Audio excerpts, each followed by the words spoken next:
In getting ready for preparing a contemporary entremet, the first thing that's on the agenda is to start getting parts ready that require time. And right now, what we're doing is we're getting the gelée ready, the fruit gelée. I've chosen to do a lemon gelée and a lemon mousse for this entremet. So the gelée starts with some gelatin that I bloomed by sprinkling it over cool water, as written in the recipe. And then I bring it over to the stove to warm it up. And in this case, we just want to warm it till it melts. Now, after the gelatin has started to, the gelatin is breaking up in this case, and we have a little bit of heat applied, it'll start to melt.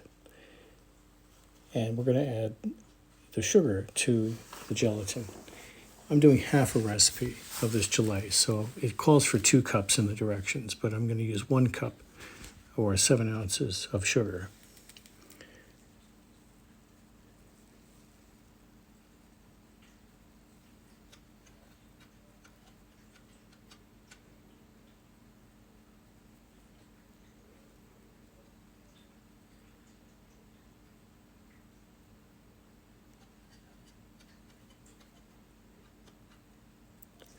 So we're getting further along here. I have a pie tin over to the left of my pot, and I've lined that with plastic wrap so that I can easily be ready when the gelée is finished. The gelée is really just a lot of gelatin added to a sweetened fruit juice or puree. I happen to have a lot of lemons around the house, so I thought, let's do a lemon gelée. And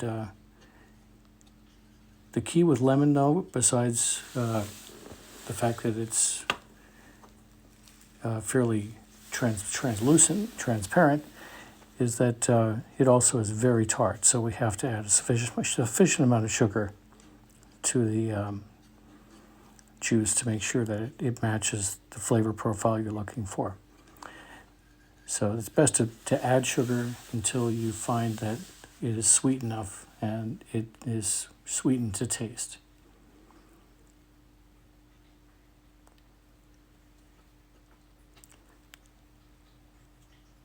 As you can see, we put the sugar in, we're bringing it up to a boil, and we've added the small amount of lemon juice to this mixture. That small amount of lemon juice is designed to help keep the sugar from recrystallizing. Once it comes to a boil, the recipe is going to call for 13 minutes of cooking. And 13 minutes doesn't necessarily give us a lot of detail about what temperature it should be, but set a timer, put it on moderate to low heat, keep an eye on it because it can boil over, and let it go for 13 minutes.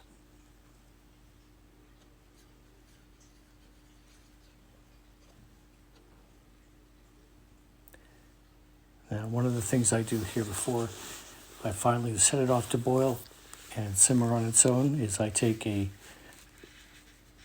pastry brush dipped in clear water and I wipe down the sides of the pot. Here I am adding the lemon juice, small amount of lemon juice, to the sugar mixture to keep it from crystallizing.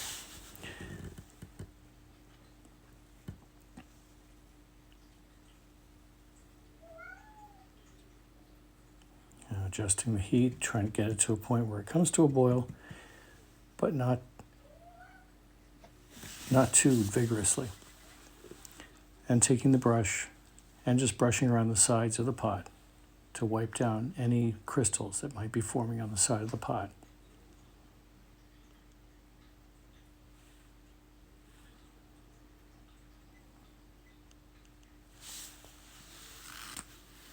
So set that timer for 13 minutes.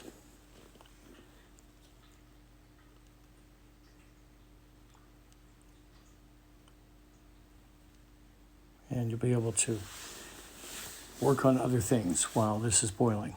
Again, keep an eye on it. We don't want it to get too vigorous. We don't want it to get to a point where it boils over. Otherwise, you'll have a huge mess on your hands and you'll probably have to start over.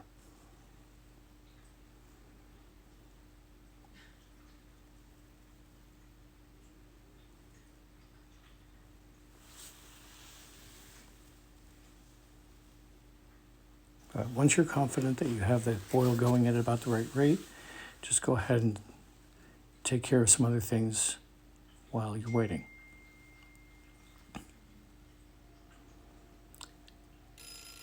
Okay, we're back. 13 minutes has elapsed. The boil has been going constantly at a moderate level. We're going to take it off the heat. We're going to let all the bubbles dissipate. Once the mixture has stopped boiling, it'll have a chance to start cooling down a little bit, and you'll start to be able to see the difference between the gelée, which is clear, and some foam that is formed at the top of the gelée. You're going to want to take that foam and skim it away. So I'm going to take a spoon and just tip my pot to the side and be able to skim off that excess. What that's going to leave us with is a nice clear liquid. It'll be absolutely transparent, and it'll be a lot more attractive that way. Now you'll note that we haven't added any of the puree yet. In the case of lemon, puree is just juice, but I haven't added that yet. We're waiting for this mixture to cool down a little bit and to get rid of these extra bubbles and this foam that's on top. The foam is caused by a little bit of impurity that's in the gelatin. So now that we've gotten rid of the foam, we're going to be taking the next step where we add the lemon juice. And this is the large amount of lemon juice, the lemon juice that is acting as our puree. I'm going to add that to our gelatin mixture and stir it in thoroughly.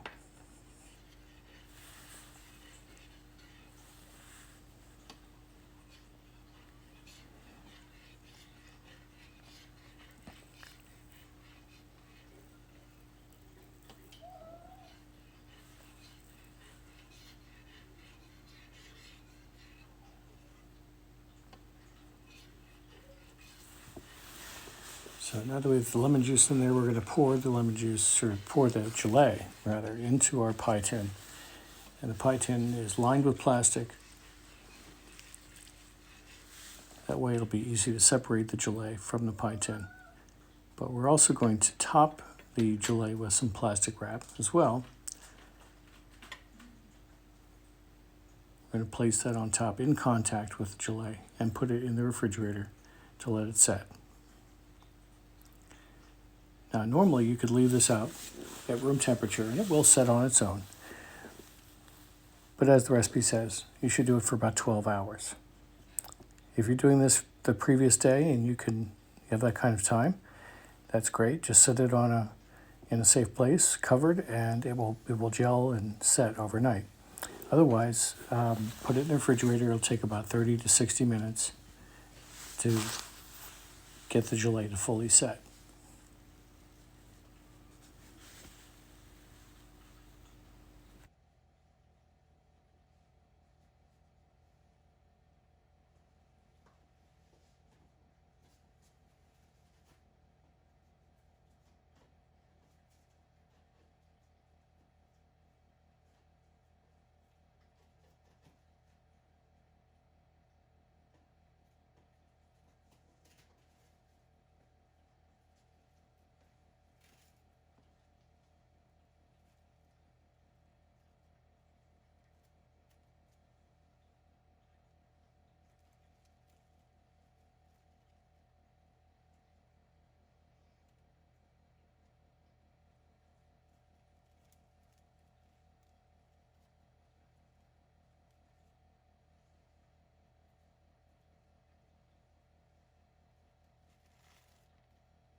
All right, so the next step in the process is to make the pâté sucré.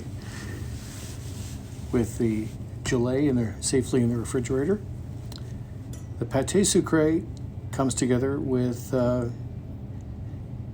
little different method than I've used in the past. This pâté sucré calls for basically the cut-in method.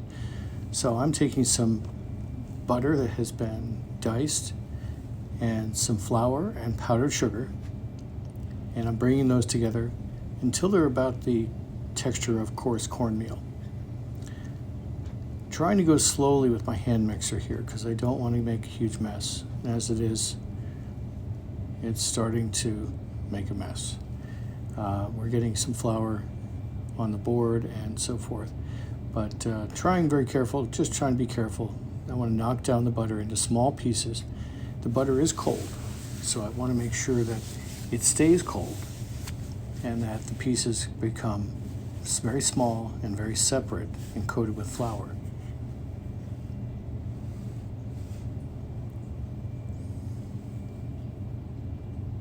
Oh, there went one, flew out of the bowl.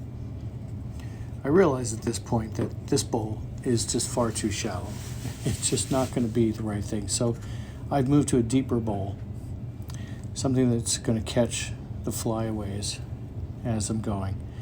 And this is going to take some patience, obviously. This process it took me altogether about 10 to 12 minutes of mixing to get the pieces of butter small enough so that they would come together into a good sugar dough. And we're back. Okay, so it took quite a while to get all that together, but then the last step is to add an ounce of cream and half of an ounce of egg yolk, which is 1 egg yolk, and a half teaspoon of vanilla. That small amount of liquid is what's going to bring this dough together. Now, it doesn't look like it's going to bring the dough together. Just like with pie dough, it looks rather dry. It doesn't look like it's going to do it, so I'm getting every drop of cream that I possibly can in there. But it will come together. After all, this is called pâté sucré, which essentially in English, what we refer to as is short dough. And short dough means that it's high in fat, high in sugar, and there's very little liquid to get in the way. Remember that the fat is going to turn to liquid, and so will the sugar as this bakes. But this makes for a very, very nice light crunch, very delicate, and it makes for a very good dough for making tarts. And in fact, it makes very good sugar cookies as well, if you're ever doing decorated sugar cookies. So after I poured out the mixture, it was rather crumbly, and I took some paper here and I just pressed the crumbly mixture until it started to come together and hold together as a dough. So just use a piece of paper like this to form the dough. It will stick together eventually. Just give it a good press and be persistent, and you'll find that the dough will come together. Now I'm going to pat it into something of a rectangle, and then I'm going to put this in the freezer and let it chill for a little while. It'll probably take about a half an hour in the freezer. So I'm going to wrap it up like a little package, stick it in the freezer, and we'll come back and make this into individual round bases for our entremet. This will make for a good texture and a nice change from the gelée and from the mousse.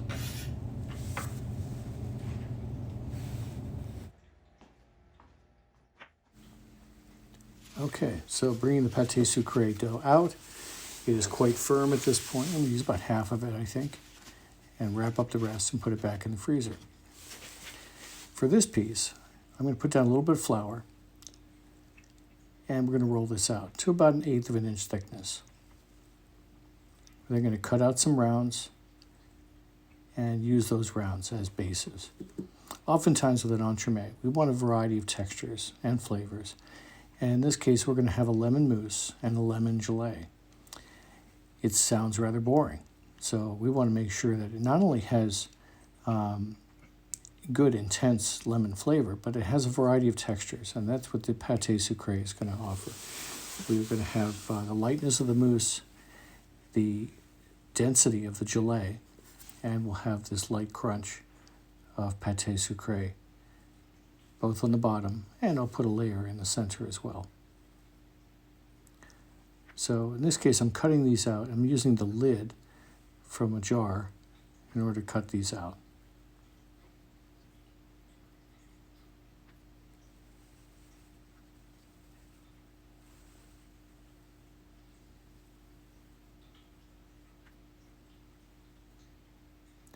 Now you'll notice I'm not just making two that I need for this particular entremet. I'm going to make extras because I want to make sure if some of them don't bake correctly or one or two of them break, so I get any breakage, that I've got extras.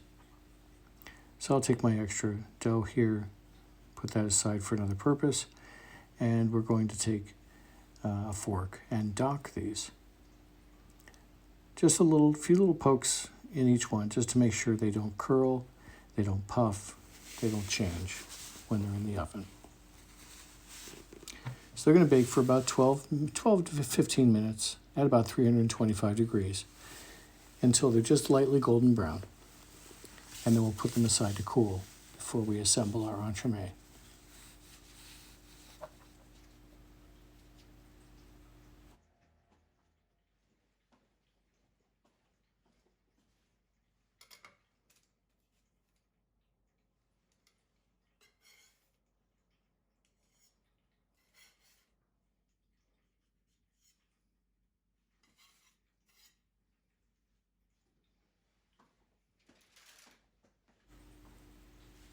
Okay, so now we've got the pâté sucré out of the oven. We're going to let that cool. And I'm going to take a look at my gelée. My gelée has come out of the refrigerator, and it's quite firm.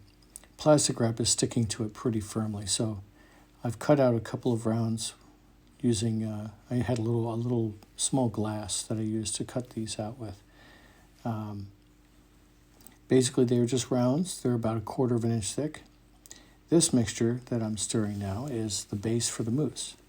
This is a mixture of 8 ounces of lemon juice, 4 ounces of sugar, and about the zest of about half a lemon. Then there's all the gelatin has been added to that as well. So to assemble our entremet, we're going to use a metal tube, which in this case is is basically just a condensed milk can, and I've removed the top and the bottom. I save the condensed milk because I'm going to use the condensed milk, the sweetened condensed milk, as part of the glaze for this entremet. But I cleaned out the steel can, removed the top and bottom, and then I'm going to put a piece of paper at the bottom and a little rectangle of parchment paper around the inside as a liner. That's going to make removing this from the tube much easier after it's been frozen. We're going to freeze it solid. That way, when we go to put a glaze on top of it, it will be much easier to work with, much easier to handle. Something that's frozen isn't as susceptible to having fingerprints and damage and things like that. It's not soft and delicate. So now it's time to assemble our mousse. I'm going to whip up some cream. Now this whipped cream is just cream. It doesn't have any sugar in it. My base for my mousse is sitting on the side. It has cooled down to room temperature. In the recipe for fruit mousse, it basically says to put it on ice and to cool it until you start to see the gelatin thicken. That's a fine way to do it, but it's also a very risky way to do it. If you wait till the gelatin thickens, you could easily end up over-thickening it and you get lumps. If you do follow that method and it does over-thicken, then all you can do then is to warm it back up until the gelatin softens again, and then cool it back down carefully. So that's why I like to let it come down to room temperature on its own. That way, I'm not forcing it cold, and I'm not going to get the gelatin thicken too much. I don't want to have it thicken up too much. So I've sped up this video a little bit. You can see I'm whisking quite fast here. I'm not really whisking that fast. But I'm going to whip it up to about soft to getting close to medium peak whipped cream. And then we're going to be adding our mousse base, which is our lemon juice and gelatin and sugar and lemon zest, to this and folding them together. If you're using any other type of puree, it'll be quite a bit thicker than this. I'm going to fold them together. I'm using my whisk to fold. Since I've already got the whisk dirty, I may as well just use it to fold. I'm going to bring them together until they're evenly mixed. Now, if you're using something like strawberry or raspberry or apple puree or something like that, the mixture might end up being quite a bit thicker. But getting ready for assembly here. Now let's be aware, we're assembling this upside down. So we're going to add mousse first. Then we're going to add some gelée. That's just going to float on top and put in one of our little pâté sucré cookies. Then more mousse. And I'm going to top it off with a cookie. Now, do keep in mind it's upside down. So the cookie that you see there is going to be the base. And this is all going into the freezer to freeze solid. That way when we go to pull it out, it'll be easy to remove. We'll peel off the paper. And the good thing too is the top, which has been on the bottom this whole time, will be absolutely smooth on top and absolutely smooth on the sides. I have some extra mousse, so I may as well do something with it. It's a great chance to use your mousse. Put it in some glasses. I had a couple of stemless wine glasses here, so I thought, let's put the mousse in those and use up some of the raspberries that I had from the other day that I so luckily found at the supermarket. So we'll put some of those in for a little addition, a little garnish.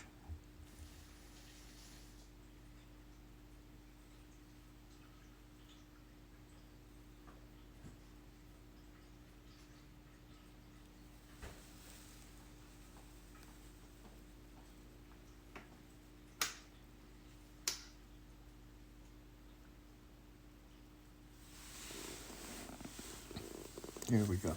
We just put them on top. They will generally float on top. But if they're heavy, they will start to sink a little bit. So it's good just to kind of, if you're going to do something like this, place them carefully around so they'll just sort of float on top of the mousse.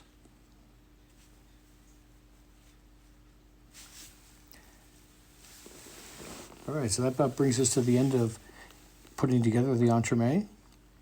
Our next video segment will be about unmolding the entremet and putting the glaze over it. So that's going to be something we do tomorrow, or I'm going to do tomorrow. It'll be just another video on Talon for you, so you'll be able to see how the whole entremet comes together.